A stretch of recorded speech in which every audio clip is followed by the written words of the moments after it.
Hello everyone, আসসালামু আলাইকুম। কেমন আছেন সবাই? অনেক দিন পর আজকে একটা ভিডিও নিয়ে চলে আসলাম। আসলে অনেক দিন অসুস্থতা থাকার কারণে ভিডিওতে কোনো ভয়েস দিতে পারিনি। তো আজকে সকালবেলা ঘুম থেকে উঠে দেখি যে আম্মু আলু পটল দিয়ে খাসির মাংস রান্না করছিল। তো আমি ভাবলাম যে আপনাদের সাথে আজকে শেয়ার করি রান্নাটা।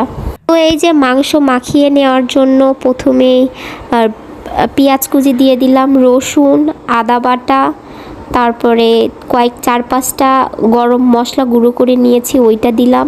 তারপরে কিছুটা পরিমাণে হলুদ, 2 টেবিল চামচের মতো গুঁড়া মরিচ, আর স্বাদ মতো লবণ। তারপরে দিয়ে দিলাম ধনিয়া গুঁড়া, আর কিছুটা পরিমাণে তেল দিয়ে এখন আমি মাখিয়ে নেব হাত দিয়ে।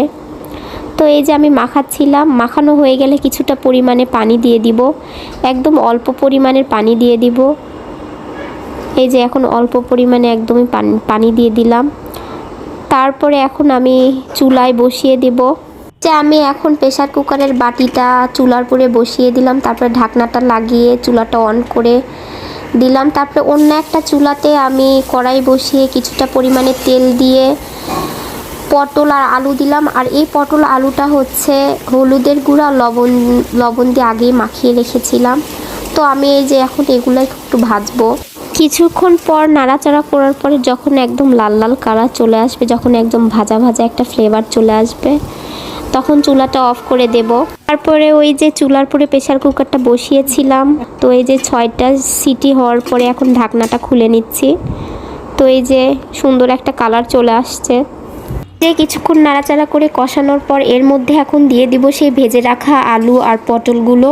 এই যে আলু আর পটল দিয়ে দেওয়ার পরে এই মাংসগুলো আরও কষাতে হবে। আর এই মাংস যত কষানো হবে তত আরও টেস্ট আরও বেশি হবে। আমার ভিডিও কে কোথায় থেকে দেখছেন সবাই একটু কমেন্ট বক্সে কমেন্ট করে যাবেন। এই যে আলু আর পটল দিয়ে কিছুক্ষণ কষানোর পর এখন পরিমাণ মতো ঝোল দিয়ে দিব। 10-15 মিনিট বলক তুলে কিছুক্ষণ নাড়াচাড়া করার পরে এরপরে চুলাটা অফ করে দিয়ে কিছুক্ষণ রেখে দিয়ে তারপরে এই যে এখন জিরার গুঁড়ো উপরে ছিটিয়ে দিচ্ছি, ফাইনাল ফিনিশিং। আর আমার রেসিপিটা সবার কাছে কেমন লাগলো সবাই একটু কমেন্ট বক্সে কমেন্ট করে জানাবেন। আল্লাহ হাফেজ।